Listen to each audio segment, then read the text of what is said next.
V tomto tutoriálu pro začátečníky vám krok za krokem ukážu, jak vytvořit svůj první web pomocí WordPressu. Jako první si ho nastavíme.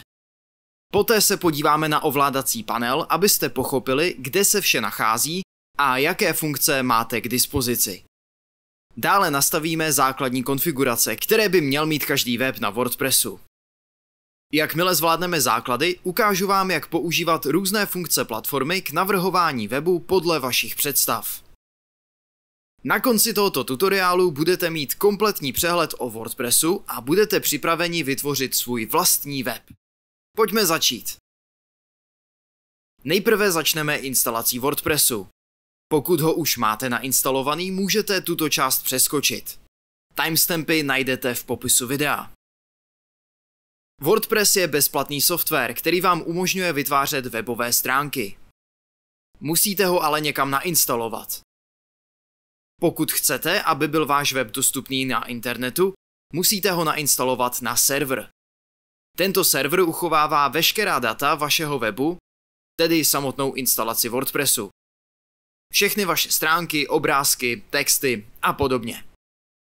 A když někdo vstoupí na váš web, server tato data načte a doručí návštěvníkovi. Teď to všechno může znít komplikovaně a draze, ale ve skutečnosti je to docela jednoduché. V praxi existují tzv. Poskytovatelé webhostingu, to jsou společnosti, které provozují servery a nabízejí vám prostor na těchto serverech za poplatek. Takže tam si můžete zakoupit hosting.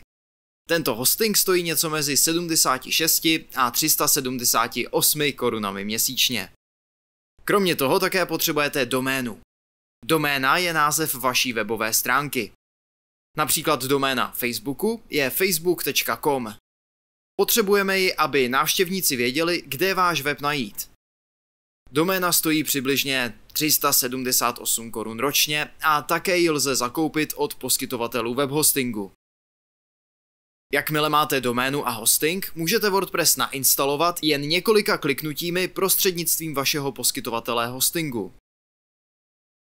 Takže pro praktické využití WordPressu si můžete vybrat poskytovatele webhostingu a zaregistrovat se u něj. Když si budete vybírat poskytovatele, doporučuji hledat takového, který má rychlé servery.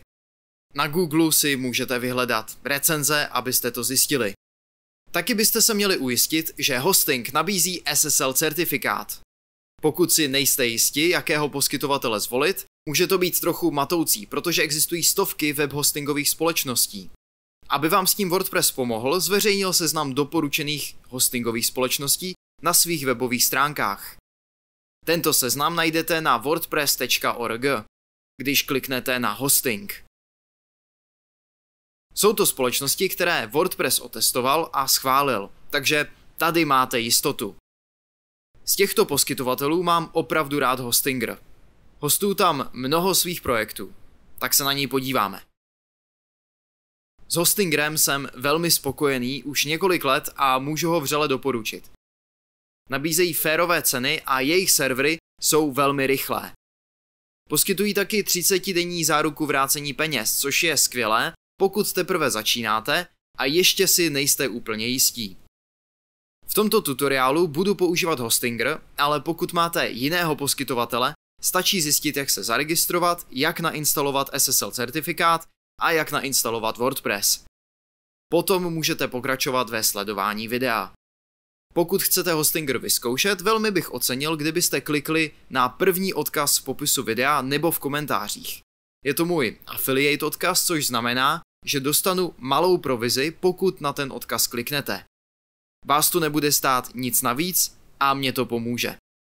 Chci jasně říct, že Hostinger nedoporučuji kvůli provizi. Tu bych získal u jakéhokoliv hostingového poskytovatele.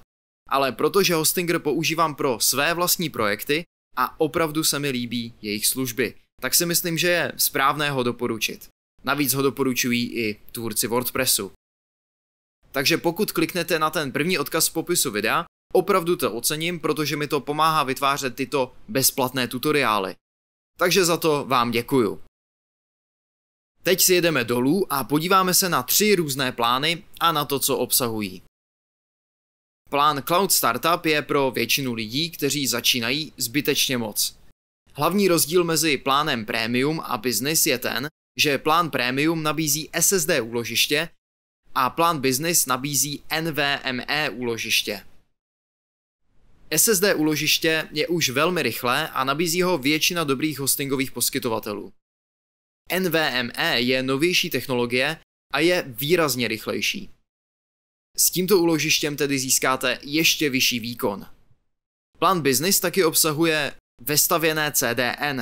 Tady vidíte vysvětlení, co to je. Ve zkratce CDN zajišťuje, že váš web se načítá rychle v podstatě kdekoliv, a to tím, že ho ukládá do mezipaměti na několika serverech po celém světě. CDN můžete také manuálně přidat na web, když svůj web propojíte s poskytovatelem, jako je Cloudflare. To ale vyžaduje nějakou práci. A v plánu Business je to už součástí. Takže ať už si vyberete jakýkoliv plán, oba jsou velmi dobrá volba. Doporučil bych zvolit plán Business, což je i ten, který teď vyberu já. Poté můžeme vybrat délku trvání. Tady bych doporučil vybrat tu nejdelší dobu, která vám zároveň připadá dobrá. Například 24 nebo 48 měsíců. V dlouhodobém horizontu totiž můžete ušetřit nejvíce peněz. A pokud si to rozmyslíte, nabízejí taky 30denní záruku vrácení peněz. Tady vyberu 24 měsíců. A zde můžeme vytvořit účet. Tady zadáme naše údaje. Pokud máte firmu, můžete taky zadat firemní údaje, abyste ušetřili na DPH. Tady můžete vybrat preferovaný způsob platby a vyplnit potřebné informace. Mimochodem, s kódem CV10 získáte dodatečnou 10% slevu. Fajn, vyplním to a jde se dál. Nyní jsme v ovládacím panelu Hostingeru. Tady můžeme začít nastavovat web. Ovládací panel Hostinger může být v angličtině. V prohlížeči Chrome můžete kliknout na 3 tečky vpravo nahoře a vybrat možnost překladu. Mimochodem někdy dochází k aktualizacím. Pokud tady něco v tomto tutoriálu vypadá úplně jinak nebo nefunguje a nejste si jistí, co dělat, podívejte se do popisu videa. Přidal bych tam vysvětlení. Tady můžeme kliknout na přeskočit a tady musíme vybrat vytvořit. Tuto část můžeme taky přeskočit. Nyní musíme začít nastavovat doménu. Získáváme bezplatnou doménu na 1 rok.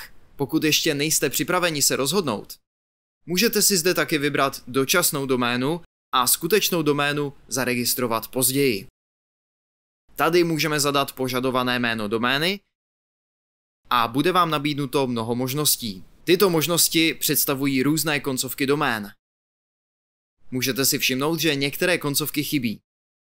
Pokud například chcete lokální doménu, můžete si ji vybrat, ale je pravděpodobné, že nebude k dispozici zdarma a budete si ji muset koupit. Můžete to udělat tak, že zde vyhledáte konkrétní koncovku a vyberete ji. Pokud už vlastníte doménu, můžete ji zadat tady. Pak stačí doménu vybrat a později ji propojit s Hostingerem. V pravém horním rohu vám přiložím odkaz na tutoriál, který vám ukáže, jak to udělat. Pro tento tutoriál si vyberu svou bezplatnou doménu. A další. Teď musíme vyplnit několik informací potřebných pro registraci domény. Nejdřív vyberu svoji zemi. Potom můžu vybrat, jestli ji kupuju pro osobní použití nebo pro svou firmu.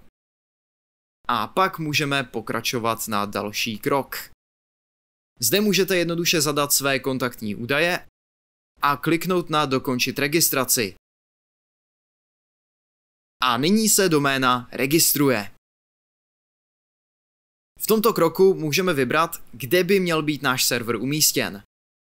Můžete vybrat jednu z těchto lokalit. Doporučuji zvolit tu, která je nejblíže vašemu hlavnímu cílovému publiku. A teď můžeme kliknout na další. Teď se web nastavuje. Skvělé, teď jsme v ovládacím panelu Hostingeru. Zde můžete nainstalovat WordPress, spravovat svůj hostingový plán a další věci. můžeme začít hned a nainstalovat WordPress. K tomu můžeme kliknout nahoře na Websites, webové stránky. Zde vidíme náš web. Vedle něj můžeme kliknout na ovládací panel. Tady můžete kliknout na automatický instalátor. A potom vybrat WordPress. Nyní můžeme nakonfigurovat několik nastavení pro instalaci WordPressu. Nejprve můžete dát svému webu název. Já napíšu můj WordPress. Potom můžete nastavit uživatelské jméno admina, heslo a e-mail. Tímto se později přihlásíte do WordPressu. Potom můžeme kliknout na další. Nyní můžeme také nastavit jazyk, ve kterém by měl být WordPress nainstalován. A pak můžeme instalovat. WordPress se teď instaluje, může to chvíli trvat. Mimochodem, Hostinger automaticky instaluje SSL certifikát na vaši doménu, takže se tím nemusíte zabývat. Skvělé, WordPress byl nainstalován. A to je vše, co zde potřebujeme udělat. Chcete-li se přihlásit do WordPressu, můžete zadat vašedoména.com a přidat /vp-admin. Pak se můžete přihlásit pomocí admin údajů, které jste zadali během instalace. A takhle vypadá ovládací panel WordPressu. Zde můžete upravovat web. Chcete-li vidět, jak web vypadá pro návštěvníky, můžete kliknout na ikonku domu tady nahoře. Takhle návštěvníci vidí váš web. Chcete-li se vrátit zpět, můžete zde kliknout na název webu. Dále vám chci rychle představit ovládací panel WordPressu. Na pravé straně se zobrazují novinky, aktualizace WordPressu a podobně. To může být docela otravné a v praxi to zas tak potřeba není. Já to vždycky rád odstraňuji, abych měl pořádek. K tomu můžete kliknout na Screen Options a potom odškrtnout políčka zde. Tak, teď je to uklizené a můžu to zase zavřít. Svůj web budeme hlavně upravovat tady vlevo. První položkou jsou příspěvky. Ve WordPressu máte možnost vytvořit blog, kde můžete zveřejňovat příspěvky. Takže vaše blogové příspěvky budou zobrazeny tady. V současné době je zde jeden příspěvek s názvem Hello World. Tento příspěvek je standardní součástí nové instalace WordPressu. Tématu blogu se budeme podrobněji věnovat později. V části média jsou spravována všechna média, která jste na web nahráli. Takže jsou tady zobrazeny všechny obrázky a videa. Můžete je například přejmenovat nebo smazat. Sekci Pages, stránky, si probereme později. Komentáře. Když napíšete blogový příspěvek ve WordPressu, čtenáři mají možnost jej komentovat, pokud to nezakážete. Všechny komentáře jsou zobrazeny tady. Na design a pluginy se podíváme podrobněji za chvíli. V části uživatele můžete přidávat nové uživatele. Momentálně je tady jen jeden uživatel, což je admin, tedy vy. Zde můžete také přidat další uživatele, například pokud máte zaměstnance, kteří by měli taky pracovat na webu.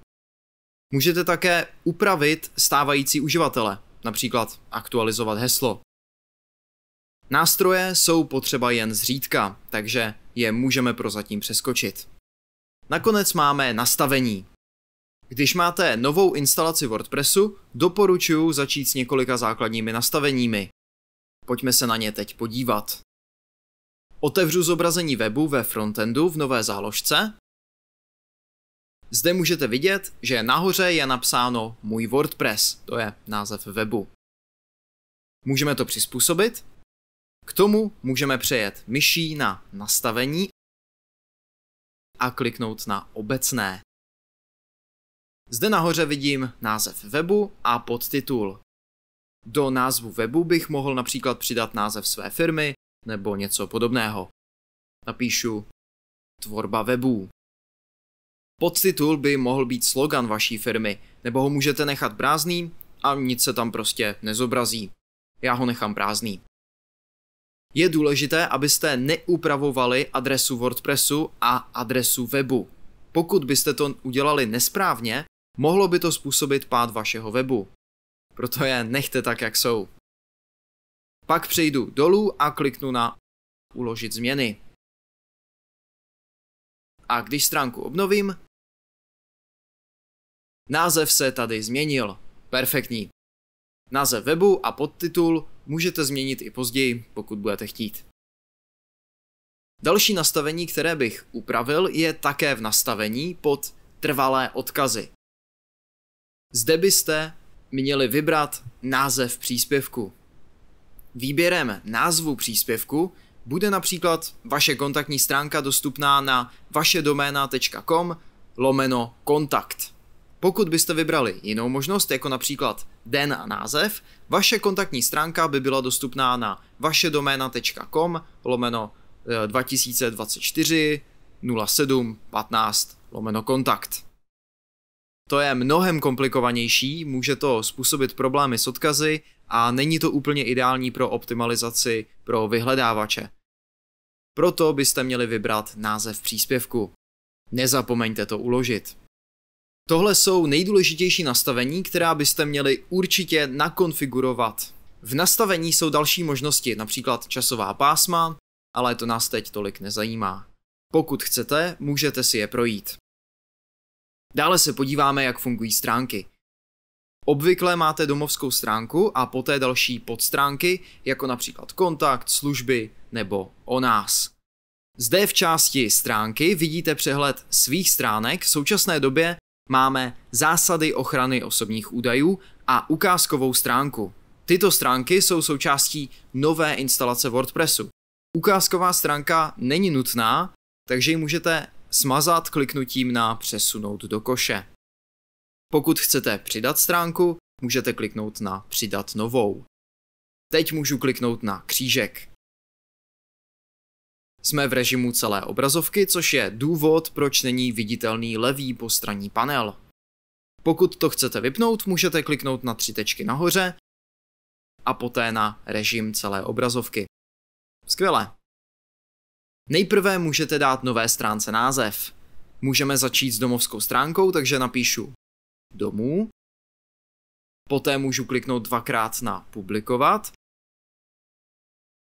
A teď jsme přidali naši první stránku. Vrátím se zpátky. Nová stránka se nyní objeví v přehledu stránek. Takhle můžete vytvářet nové stránky. Pokud otevřeme web, neuvidíte ji, ale teoreticky je teď web blog. Takže kdybyste napsali blogové příspěvky, zobrazily by se zde. Obvykle chcete, aby se při otevření domény zobrazovala domovská stránka s informacemi. Odtud můžete přejít na další stránky nebo blogové příspěvky. Můžeme nastavit, co se zobrazí jako domovská stránka při otevření domény. K tomu najeďte myší na nastavení a kliknete na zobrazování. V části Vaše úvodní stránka zobrazuje je aktuálně nastaveno vaše nejnovější příspěvky, takže by se teď zobrazovaly všechny blogové příspěvky. Chceme statickou stránku, takže to vybereme. A v části domovská stránka vybereme stránku domů, kterou jsme právě vytvořili. Poté můžu kliknout na Uložit změny. A když stránku obnovím, vypadá to trochu jinak. Teď se zobrazuje domovská stránka. Takže abyste se dostali na domovskou stránku, už nemusíte otevírat vašedoména.com/home, stačí otevřít vašedoména.com. Přímo se zobrazí domovská stránka. Rychle vytvořím několik dalších stránek, ale to zrychlím, protože už víte, jak to funguje. Skvělé, teď jsem vytvořil několik stránek. Dále se podíváme, co jsou to pluginy. Pomocí pluginu můžete rozšířit funkčnost WordPressu. Můžete si je představit jako aplikace pro váš smartphone. Váš telefon ve výchozím nastavení neobsahuje Instagram ani YouTube. Tyto aplikace musíte nainstalovat, abyste přidali tuto funkčnost. A to též platí i pro pluginy. Například WordPress neobsahuje funkci internetového obchodu, ale můžeme proto nainstalovat plugin. Existuje víc než 50 000 pluginů pro WordPress. Pokud klikneme na přidat nový plugin, můžeme tady vidět několik z nich. A pokud přejdeme na populární, uvidíme ještě více. Pomocí pluginu Contact Form 7 můžete například přidat kontaktní formuláře na svůj web, nebo s pluginem WooCommerce můžete vytvořit internetový obchod. Široký výběr pluginů může být docela zahlcující, doporučoval bych instalovat pouze pluginy, které opravdu potřebujete. Pokud nainstalujete příliš mnoho pluginů, může to zpomalit váš web a taky mohou vznikat konflikty mezi jednotlivými pluginy, což v nejhorším případě může způsobit i pád vašeho webu. V praxi bych doporučoval vyhledat správné pluginy na Google. Pokud chcete na svůj web přidat nějakou funkci, poté najdete několik pluginů a můžete zjistit, které z nich nabízejí potřebné funkce. Jakmile najdete správný plugin, můžete ho nainstalovat. Je tady jeden plugin, který bych doporučil všem. Umožňuje nám dělat zálohy webu. Ukážu vám, jak ho používat. K jeho instalaci můžeme zde vyhledat All-in-One WP Migration. Tady je. Můžete také vidět, kolik instalací má a kdy byl naposled aktualizován. Při výběru pluginu doporučuji vybírat ty, které mají alespoň několik tisíc instalací a byly nedávno instalovány. Je to bezpečnější. K instalaci pluginu můžeme kliknout na instalovat. A pak ho musíte aktivovat. Skvělé. Po instalaci pluginu existuje několik způsobů, jak ho otevřít. Často přidají zcela novou položku, menu tady vlevo. To můžete vidět zde u All-in-One WP Migration. Někdy musíte najet myší na některou z položek menu a plugin se objeví jako podpoložka. Klikněme tady na All-in-One WP Migration. Tento plugin lze používat k zálohování vašeho webu. Zálohy jsou dobrý nápad a je možné, že si web omylem shodíte nebo že by mohl být napaden. Pokud by se to stalo, bylo by nešťastné nemít uloženou kopii vašeho webu, protože byste ho museli stavět znovu od začátku. Proto se doporučuje pravidelně dělat zálohy svého webu. V tomto pluginu můžete jednoduše kliknout na exportovat do. Já to teď vyexportuju jako soubor do svého počítače, takže vyberu soubor. Plugin pak komprimuje celý web. A poté si ho můžu stáhnout a soubor někam uložit. To zavřu. Pokud někdy budete potřebovat zálohu, můžete přejít do pluginu a kliknout na Import. Tam můžete nahrát soubor a obnovit webovou stránku. Skvěle, teď máme zálohu webu. To znamená, že můžete volně experimentovat a nemusíte se obávat, protože web můžete vždycky obnovit. Mimochodem, ve WordPressu se občas objevují aktualizace, například právě pro pluginy. Tyto aktualizace byste měli provádět, protože často opravují chyby. Pokud jsou k dispozici aktualizace, uvidíte červené oznámení v horním levém rohu. Můžete na něj kliknout a poté kliknout na aktualizovat. Teď se podíváme na to, jak upravovat a navrhovat stránky. Ve WordPressu je několik způsobů, jak to udělat, a já vám je teď ukážu. Nejprve je třeba pochopit několik základů. Stránka má v horní části hlavičku. Obvykle obsahuje logo a menu. Pod tím se nachází stať. To obsahuje obsah konkrétní stránky. Na dně stránky je potom patička. Ta obvykle obsahuje další menu. Hlavička a patička se objevují na všech stránkách a zůstávají stejné. Obsah ve stati se mění na různých podstránkách. Například stránky Kontakt a Služby mají stejnou hlavičku a patičku, ale obsah uprostřed se mění v závislosti na stránce. V minulosti byste pro vytvoření hlavičky, těla a patičky nainstalovali téma, které nabízelo mnoho možností přizpůsobení. Pro každou podstránku byste šli na specifickou editační stránku a pracovali s danými nastaveními. Problém byl v tom, že každé téma nabízelo různé možnosti, ale žádné téma nemělo všechny možnosti. Většinou byly možnosti dost omezené. Naštěstí asi před 8 lety přišel na trh nový plugin Page Builder. S Page Builderem máte všechno v jednom. Získáváte Live Editor, kde můžete jednoduše přetahovat a umísťovat prvky na stránku. Navíc nejste omezení, protože nabízejí téměř všechno, co byste potřebovali. Existuje těch Page Builderů několik. A dva nejpopulárnější jsou Elementor a Gutenberg. I přesto stále potřebujete téma, protože technicky WordPress vždy vyžaduje téma. Obvykle také vytváříte hlavičku a patičku pomocí tématu. Takže použijete téma k navržení hlavičky a patičky a Page Builder pro tělo stránky. Teď jste slyšeli dost teorie, což může být trochu matoucí, jde jenom o vysvětlení základů a vysvětlení toho, co na co potřebujete, kdy co použít. A já vám teď ukážu, jak to vypadá v praxi a jaké jsou různé výhody a nevýhody různých použití. Než si vůbec vybereme Page Builder, musíme nainstalovat téma. Použijeme ho k vytvoření hlavičky a patičky a k nastavení dalších designových možností. Pokud najedete na vzhled, můžete kliknout na témata. Zde můžete vidět, že je nainstalováno téma 2024. To je výchozí téma, které máte hned ve WordPressu. Bez ohledu na to, kterou metodu si vyberete, vždy musíte mít ve WordPressu téma. Je to nezbytné pro fungování WordPressu. Můžeme kliknout na přidat nové téma a uvidíte široký výběr dostupných témat. Některá témata jsou zcela zdarma. Většina jsou freemium, což znamená, že mají zdarma verzi a placenou verzi premium. Existují také jiná, která jsou dostupná pouze ve verzi premium. Ty ale tady nenajdete a musíte je hledat na Google a koupit je tam. Pokud se podíváte na jedno z těchto témat, například toto, získáte náhled. V náhledu vypadají vždycky skvěle, ale nenechte se tím oklamat. Většina z nich je velmi omezená v tom, co můžete upravit. Takže kliknu na křížek.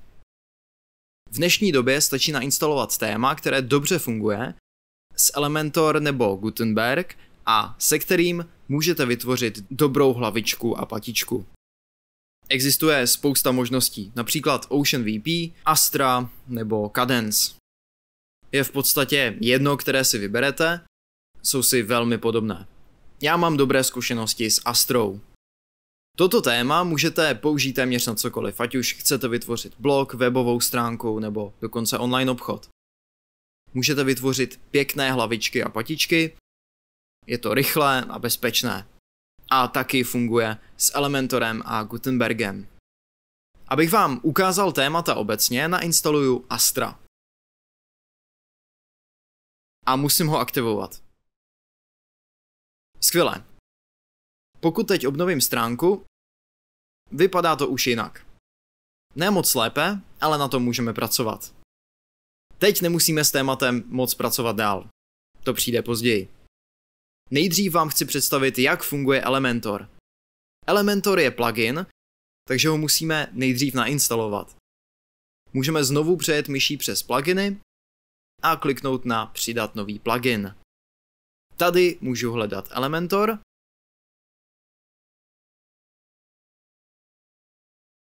A tady je. Používá ho přes 10 milionů webových stránek. Pak ho můžete nainstalovat a aktivovat. Pak se vrátíme k přidat nový plugin a tady hledáme Envato Elements. Tento plugin nám poskytuje spoustu šablon, které můžeme importovat do Elementoru. To uvidíte brzy. A taky ho nainstaluju. Skvělé. Elementor používáte k úpravě těla stránek. K tomu můžete kliknout na stránky. Zde si můžeme vybrat stránku. Začněme s domovskou stránkou.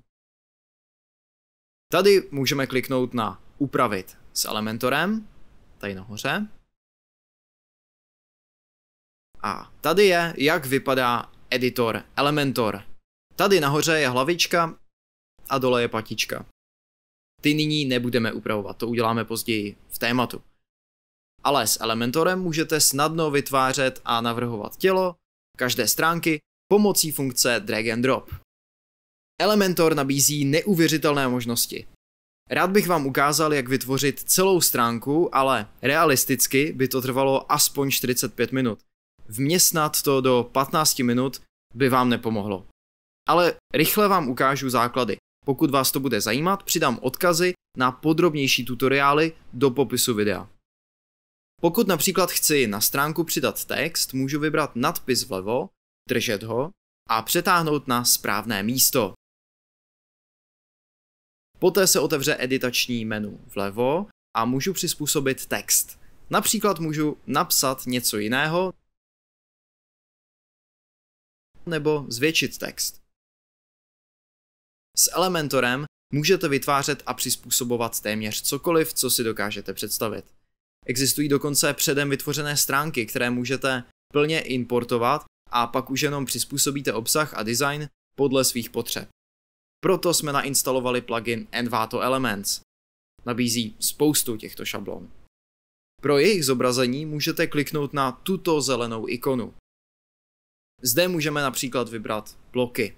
To jsou jednotlivé sekce stránek.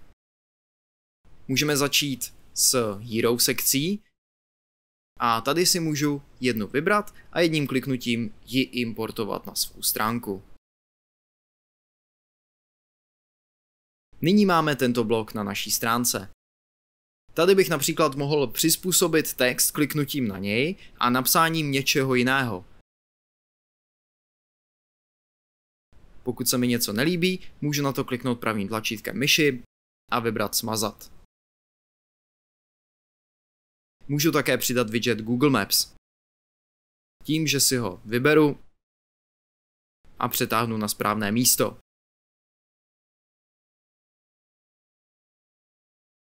Nebo můžu změnit obrázek na pozadí kliknutím na 6 teček nahoře, otevřením záložky Styl a výběrem jiného obrázku. Můžete pokračovat tímto způsobem a buď si něco vytvořit sami, nebo importovat další šablony na svou stránku. To byl rychlý přehled Elementoru. Teď z něj vyjdeme kliknutím na 3 čárky v levém horním rohu a poté na odhlásit se. Teď se podíváme na Gutenberg. K tomu můžete kliknout na stránky znovu a zde vyberu jinou stránku. Pokud kliknete na modrý plusový znak, uvidíte Gutenberg. S tím můžete přidat obsah na svou stránku. To je podobné Elementoru. Ale byl vytvořen týmem WordPress a nemusí se instalovat samostatně. Vlevo máte dostupné bloky a vpravo vytváříte svůj obsah. Můžeme začít třeba s textovým blokem. Klikněte na něj a poté ho přetáhněte na správné místo. Pak můžete napsat něco sem. Možná chcete přidat obrázek. Klikněte znovu na plusový znak a přetáhněte blok obrázku sem. Pak můžete buď nahrát obrázek, nebo kliknout na knihovnu médií a vybrat obrázek, který jste už nahráli. Takto můžete postupně budovat tělo stránky s Gutenberg.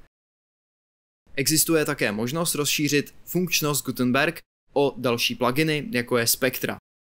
Ten vám poskytne více možností obsahu a úprav. Nyní jsme se podívali na Gutenberg i Elementor. Osobně považuji Elementor za lepší než Gutenberg. Elementor je na trhu déle a je vyspělejší.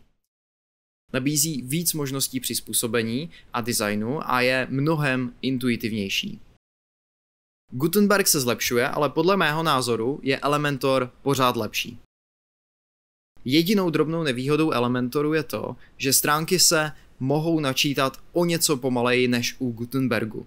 Nicméně tým Elementor na tom neustále pracuje a situace se zlepšuje. Mým doporučením je vytvářet stránky s Elementorem. Pokud však chcete stavět blog, může být užitečné vytvářet blogové příspěvky s Gutenbergem. Důvodem je, že bezplatná verze Elementor nepodporuje vytváření blogových příspěvků. Na konci videa se podíváme, jak vytvořit blog. Další tutoriály na Elementor a Gutenberg jsem přidal do popisu videa, takže ať už si vyberete cokoliv, můžete se tam naučit podrobně, jak to používat. Teď se podívejme, jak vytvořit hlavičku a patičku. Obvykle hlavička obsahuje logo a navigaci. Pomocí navigace můžete otevřít jiné stránky, jako například kontakt. Pro přidání navigace přejděte na vzhled a klikněte na menu. Zde můžete pojmenovat menu. Pak můžete vybrat, kde se toto menu na webové stránce zobrazí. To se liší podle tématu. Pokud vybereme primární, toto menu se zobrazí v hlavičce. S možností Off Canvas se zobrazí v mobilní verzi hlavičky. A s možností patička se zobrazí v patičce. Vyberu tyto možnosti a kliknu na Vytvořit menu. Na levé straně nyní můžete vybrat, co by mělo v menu být. Pod stránkami a Vše můžeme vybrat naše stránky a přidat je do menu. Pokud menu uložíme a obnovíme stránku, můžete nyní vidět menu.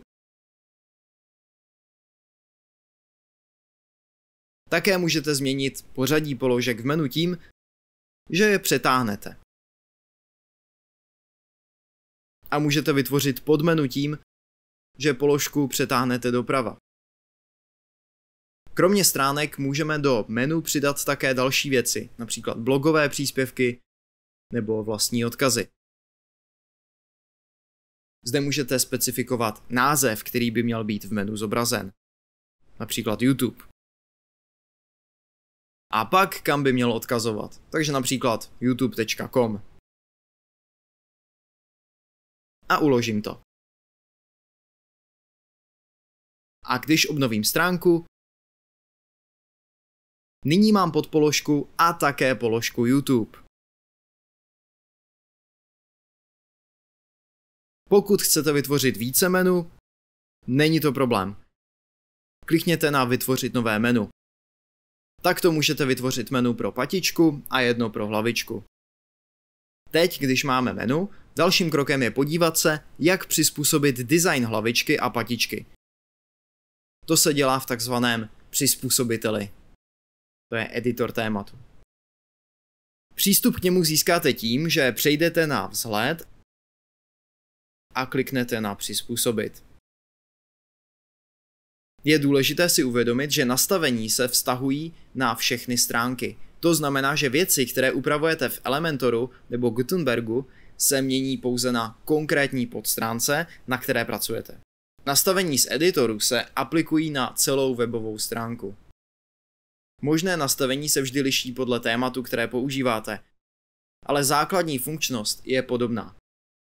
Editor je vždy rozdělen do hlavních kategorií a v rámci nich máte konkrétnější nastavení. Například tady máme hlavní kategorii Page Builder. Uvnitř můžete provádět všechna nastavení pro návrh hlavičky a rozhodovat o jejím obsahu. Nastavení vždy dobře popisují, co dělají, takže je snadné s nimi experimentovat. Často můžete také jednoduše kliknout na věci, které chcete upravit, abyste vstoupili do editačního režimu.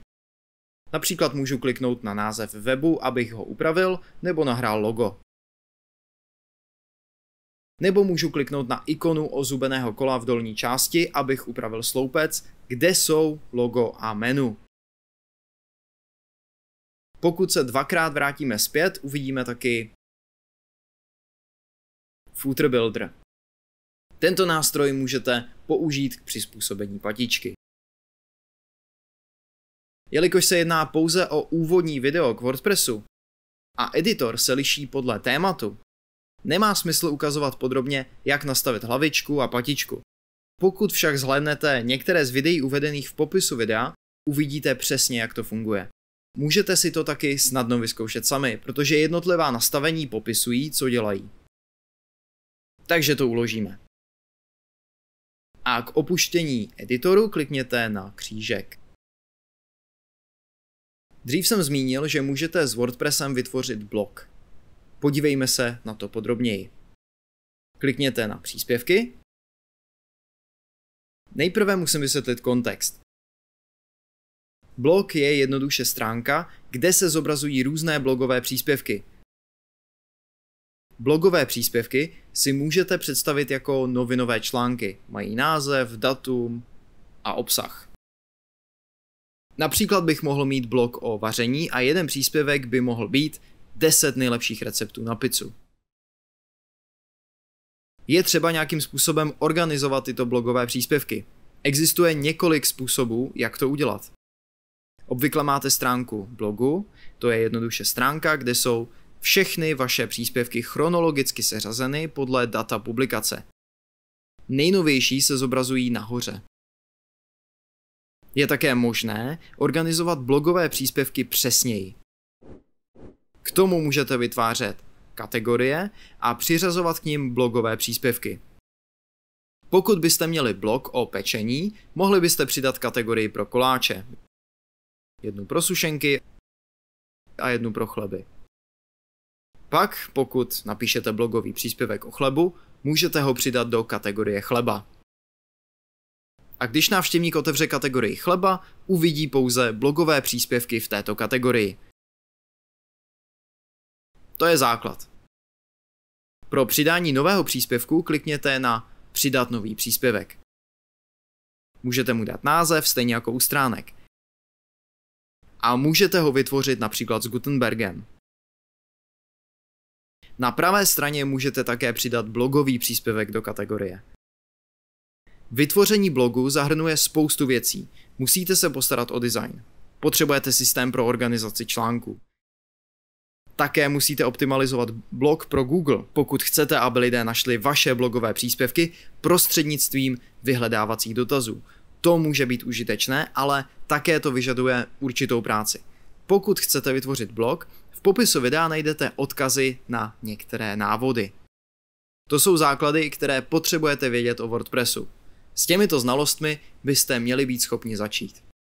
Jak jsem zmínil, odkázal jsem na relevantní návody v popisu videa.